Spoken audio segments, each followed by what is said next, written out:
হচ্ছেন গদি থেকে।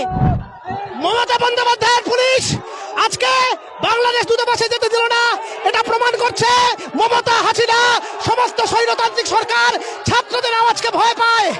আমরা বলছি স্বৈরতন্ত্রের বিরুদ্ধে ছাত্রছাত্রীদের লড়াই চলবে, বাংলাদেশে হোক কি পশ্চিম বাংলায়, শেখ হাসিনা হোক কি মমতা বন্দ্যোপাধ্যায় কি নরেন্দ্র মোদী, ছাত্রছাত্রীদের লড়াই চলবে।